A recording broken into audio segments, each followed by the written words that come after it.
నమస్తే folks, welcome to my channel. Folks, వదిలి వెళ్లిన కాలాన్ని, విడిచి వెళ్లిన బంధాన్ని, కరిగిపోయిన కలల్ని, కన్నింటిని మిగిల్చిన ఆశల్ని తలుచుకుంటూ గడిచిపోతున్న నేడుని, ఎదురు వచ్చే రేపుని వెళ్ళిపోనివ్వకు. అసలు నేను ఈ మాట చెప్పడానికి గల కారణం, ఒకప్పటి కమీడియన్ ఐరన్ లెగ్ శాస్త్రి. అప్పట్లో కామెడీ సీన్స్ అంటే మనకి వెంటనే గుర్తొచ్చే పేర్లు రాజ్బాబు, పద్మనాభం. ఇక వీరు లేనిదే దర్శకులు సినిమాలు తీసేవారు కాదని చెప్పొచ్చు. ఇక అప్పట్లో కమీడియన్స్ కి అంతలా ప్రాధాన్యతనిచ్చేవారు. ప్రేక్షకులు కూడా వారి కామెడీకి బాగా అలవాటు పడేవారు. ఇక హీరోలకి అభిమానులు ఎలా ఉంటారో కమీడియన్స్ కూడా అంతే సమానంగా అభిమానులు ఏర్పడ్డారు. ఆ తర్వాత సినిమాల్లోకి కమీడియన్స్ రాక ఎక్కువైంది. దాంతోపాటు ఎక్కువ మంది దర్శకులు కూడా కామెడీ సినిమాలు తీయడం మొదలెట్టారు. ఇక రాజ్బాబు మరియు పద్మనాభం తర్వాత వచ్చిన కమీడియన్స్ లో ఎక్కువగా ఆకట్టుకున్న వారిలో Brahmanandam, Ali, Babu Mohan, MS Narayana, iron leg Sastri లాంటి వారు ఉన్నారు. వీరిలో ఒక్కొక్కరికి ఒక్కో పేరుండగా ఐరన్ లెగ్ శాస్త్రి పేరుకి ప్రత్యేక గుర్తింపు ఉందనే చెప్పొచ్చు. ఇతని కామెడీని అందరితో పోలిస్తే వేరుగా ఉంటుంది. అలా ఉన్నన్ని రోజులు తెలుగు ప్రేక్షకుల్ని ఎంతోగానో ఆకట్టుకుంటూ తన కామెడీ టైమింగ్తో అందరినీ నవ్వించేవాడు. ఇక బాబు మోహన్, కోటా శ్రీనివాసరావు గారి జోడీ తర్వాత అంతటి పేరు పొందిన జోడీ ఎవరిదైనా ఉందంటే ముమ్మాటికి బ్రహ్మానందం, ఐరన్ లెగ్ శాస్త్రి జోడీ అనే చెబుతారు. వెండి తెరపై వీరిద్దరూ కనిపించగానే ప్రేక్షకులు కడుపుబ్బా నవ్వుకుంటారు. అంటే వారి జోడీ ఎంత హిట్ అయిందో మనందరికీ తెలిసిందే. ఇలా ఒక సమయంలో సినిమా ఇండస్ట్రీలో ఓ వెలుగు వెలిగిన ఐరన్ లెగ్ శాస్త్రికి సినిమా అవకాశాలు లేకపోవడంతో ఎన్నో ఆర్థిక ఇబ్బందులు చుట్టుముట్టాయి. ఇక అప్పుడే అనారోగ్య సమస్యలు కూడా తలెత్తడంతో ఈయన చివరికి ఒక అనాథలా కనుమూయడం మాత్రం చాలా బాధాకరమనే చెప్పొచ్చు. నిజంగానే ఐరన్ లెగ్ శాస్త్రి జీవితం డైరెక్టర్ ఈవీవి సత్యనారాయణ గారి వల్లే నాశనమైందా? ఐరన్ లెగ్ శాస్త్రికి సినిమాల్లో అవకాశాలు రాకపోవడం వెనుక ఎవరి హస్తం ఉంది?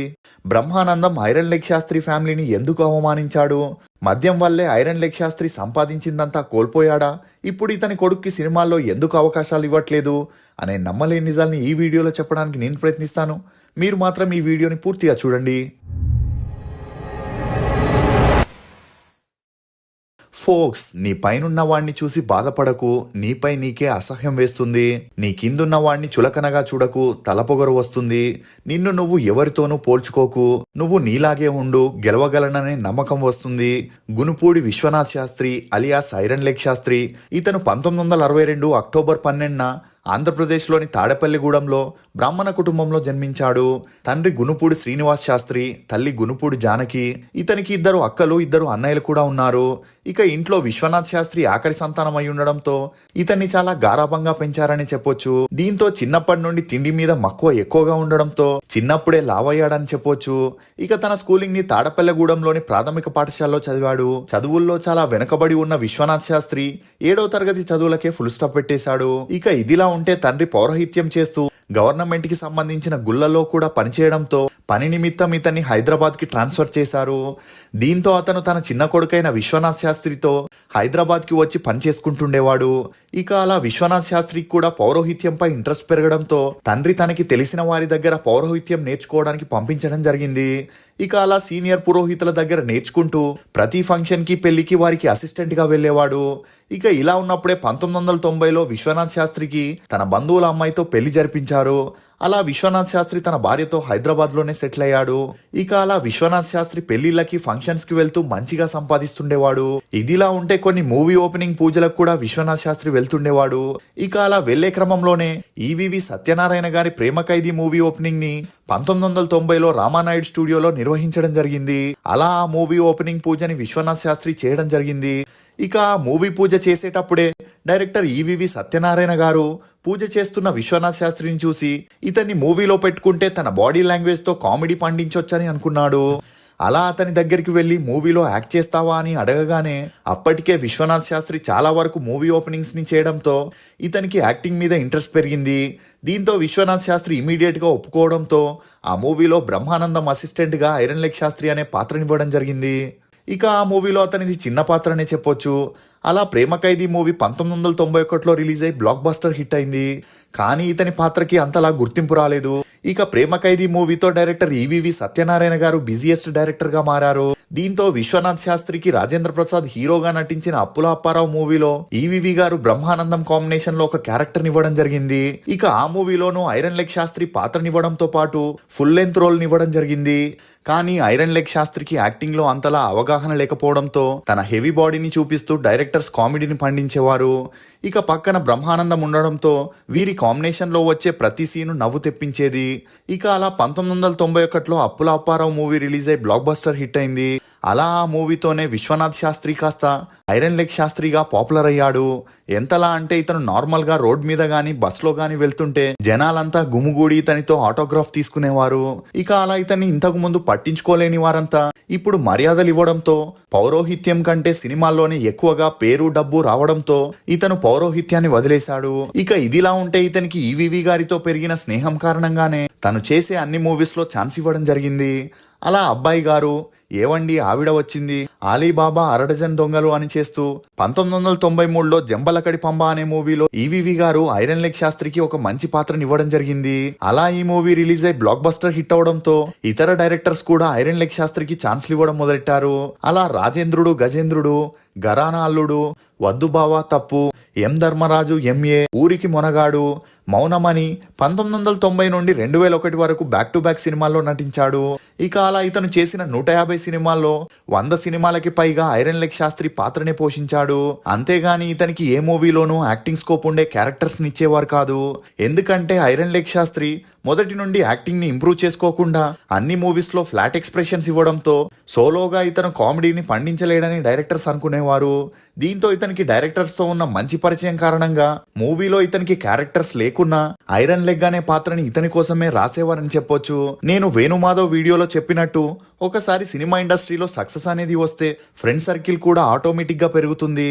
ఇక అలా జంబలకడి పంబా సినిమా తర్వాత ఐరన్ లెగ్ శాస్త్రికి ఫ్రెండ్ సర్కిల్ కూడా పెరిగి మద్యానికి అలవాటు పడ్డాడు.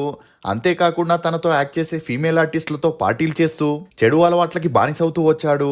ఇక ఇదిలా ఉంటే అప్పట్లో ఇతను ఎక్కువగా బ్రహ్మానందం కాంబినేషన్ లో చేయడంతో ఒకసారి ఇతను తాగేసి సెట్ కి రావడం, అది చూసిన బ్రహ్మానందం ఇతనితో నేను యాక్ట్ చేయలేను, జనాలకి మా కాంబినేషన్ కూడా బోర్ కొడుతుందని డైరెక్టర్స్ కి ప్రొడ్యూసర్స్ కి చెప్పడం జరిగింది.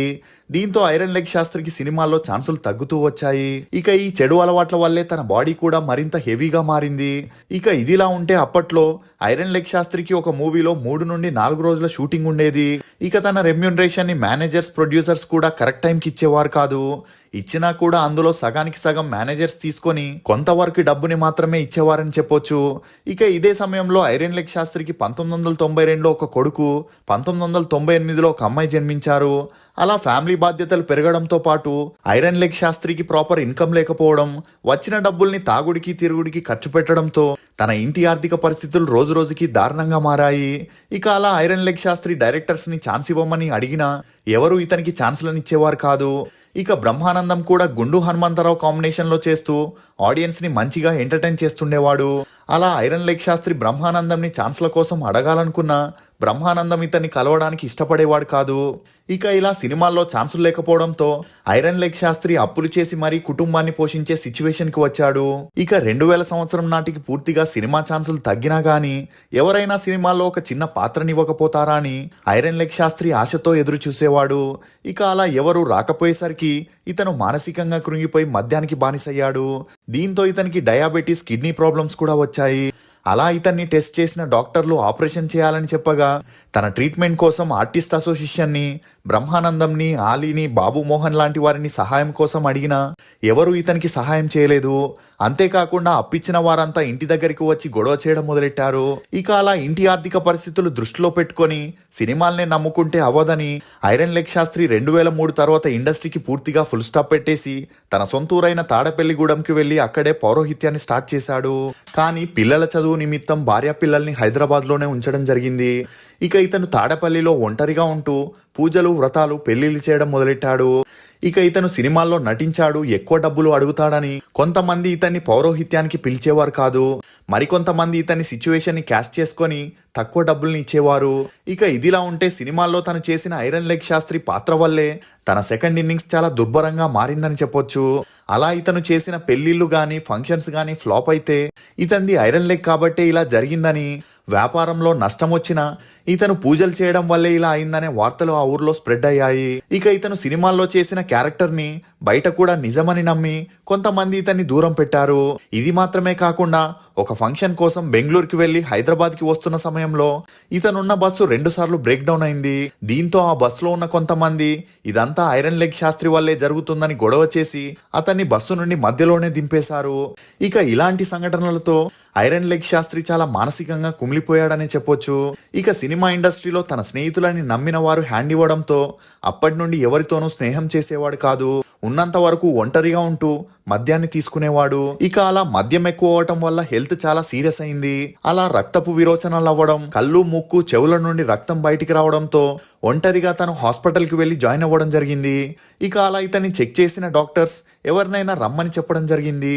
అందుకు ఐరన్ లెగ్ శాస్త్రి అతని అక్కకి ఫోన్ చేసి 2006 జూన్ 18న పిలవడం జరిగింది.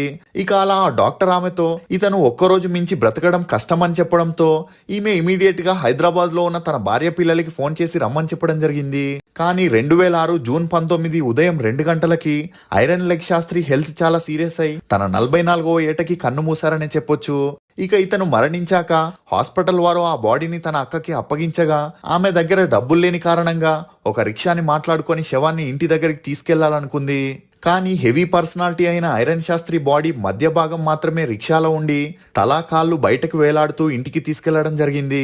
ఇక అలా ఇంటికి వెళ్ళగానే హైదరాబాద్ నుండి వచ్చిన భార్య పిల్లలు రిక్షాలో ఉన్న ఐరన్ లెగ్ శాస్త్రిని చూసి మద్యం తాగి పడిపోయారనుకున్నారు. అలా అతను మరణించిన విషయం తెలిసి వారు విలవిలలాడారని చెప్పొచ్చు. ఇక బ్రతికుండగా ఇతన్ని పట్టించుకోలేని వారంతా ఇతను మరణించాక చూడ్డానికి రావడం జరిగింది. అలా ఇతని మరణ వార్త విని ఆర్టిస్టులందరూ చందాలు కలెక్ట్ చేసి ఇతని ఫ్యామిలీకి 90,000 ఇవ్వడం జరిగింది. ఇక అలా అంత్యక్రియలు పూర్తయి iron leg Shastri family Hyderabad కి వచ్చి తన పిల్లల చదువు కోసం సహాయం చేయమని ఐరన్ లెగ్ శాస్త్రి భార్య బ్రహ్మానందం గారిని అడగగా అందుకు బ్రహ్మానందం ఆమెతో, నీకు వేరే పని పాట లేదా?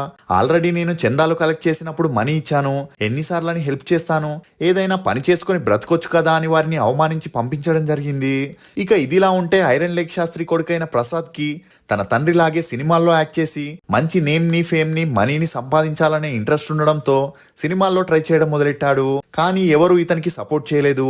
దీంతో ప్రసాద్ తన పేరుని జూనియర్ ఐరన్ లెగ్ శాస్త్రిగా మార్చుకొని ఐరన్ లెగ్ 2.0 అనే షార్ట్ ఫిల్మ్స్ ని చేసి ఆ వీడియోస్ ని పట్టుకొని ప్రతి ఒక్క ఆఫీస్ కి తిరుగుతూ ఛాన్సులు అడుగుతుండేవాడు. ఇక ఇలా ఉన్నప్పుడే నటుడు శ్రీనివాస్ రెడ్డి హీరోగా చేసిన జంబలకడి పంబా మూవీలో ఇతనికి ఒక కామెడీ పాత్రనివ్వడంతో ప్రసాద్ ఆ మూవీతో సినీ రంగ ప్రవేశం చేశాడని చెప్పొచ్చు. కానీ ఆ మూవీ రిలీజ్ అయి ఫ్లాప్ అవడంతో ప్రసాద్ పాత్రకి అంతలా గుర్తింపు రాలేదు. ఇక ఇప్పుడు సంపూర్ణేష్ బాబు నటించిన రాధాకృష్ణ మూవీలో కూడా ఒక క్యారెక్టర్ ని చేయడం విశేషం. ఏదేమైనా ఐరన్ లెగ్ శాస్త్రి సాధించలేనిది అతని కొడుకైన జూనియర్ ఐరన్ లెగ్ శాస్త్రి ద్వారా సాధించి సినిమా ఇండస్ట్రీలో సక్సెస్ అవ్వాలని సిఆర్ వాయిస్ తరపు నుంచి కోరుకుందాం. ఫోక్స్, రాసిన అక్షరం తప్పైతే దాన్ని సర్దిద్దొచ్చు, కానీ జీవితమే తప్పైతే దాన్ని సరిదిద్దడం చాలా కష్టం. అందుకే మన జీవితంలో వేసే ప్రతి అడుగుని ఆచితూచి వేయాలి. ఇది ఫోక్స్ ఐరన్ లెగ్ శాస్త్రి గురించి కొన్ని నమ్మలేని నిజాలు. ఈ వీడియో మీద మీ అభిప్రాయాన్ని కమెంట్ సెక్షన్ లో తప్పకుండా తెలియజేయండి. For more interesting videos please subscribe to CR voice. Thank you.